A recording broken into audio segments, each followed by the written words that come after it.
الله أغثنا يا رسول الله يا عظيم الجاه عليك صلوات الله. Baurah Ashura dah kepampun disya Nabi Daud. Nabi Daud pun disya. Karena urinang sekurang-kurang. Ale Uria paling perang kita boh ke urinang. Tapi kiban caranya ada jit rumah Uria hai kan berunin hana menjadi gede meninggalnya kan berjit sudah tadi dan rumah Uria paling 25. Nah ban. Pori kebetulan kajak dalam perang mati Uria. Mengkawin dengan rumah Uria li Nabi Daud. Padahal kan nak boleh kurang.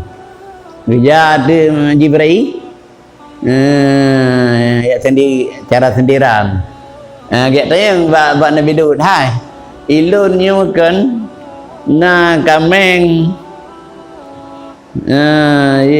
na kameng ilun sekurang adapun ilun taboh kayak kameng cuman ngelun jak dua sebenarnya dah malaikat berdua kan ilun na kameng sekurang kameng taboh cuman dengan lonyo akan kurang nang lekek kami lembu kenyalong ngan nazartu kiban anjir lagi nya kiban dia kena play kurang sayang ai kurang saboh kami bah menang lele kan kami saboh yang nyampai hukum li Nabi Daud jadi kile rumpo kami ya yang saboh yang kata hukum draw ke draw padahal Nabiullah Daud mengkawin dengan Uria terus sertu yang kira ada siapa dah menyara ayat hana apa dak lebih sertu pejut cara jamun je dak lebih sertu formo tu belum mungkin bab umtan Nabi Sulaiman dak serbe pejut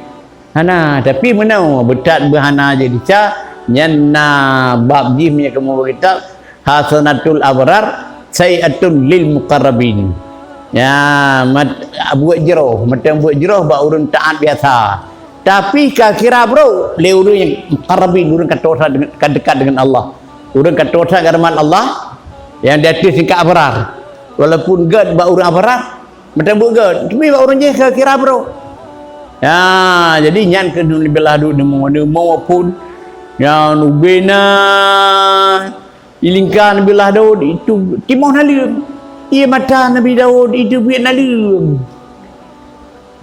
Dia ketiplak dalam tiga. Bang masa buat dica nak ingat gelun. Hai buat dica ke apa benar dica sayatul muqarrabin kan? Ya, jadi susah Nabi Daud tuum dadalau.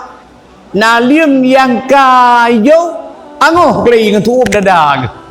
Jadi nak tu angoh nalium dah. Tak istighfar nah.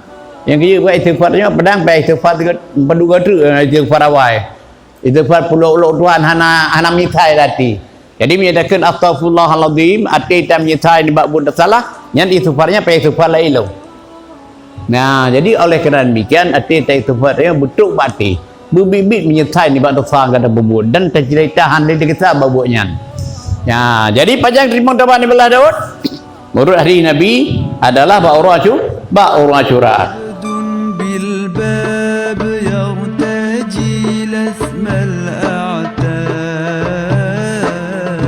جد بالجواب مرحبا قد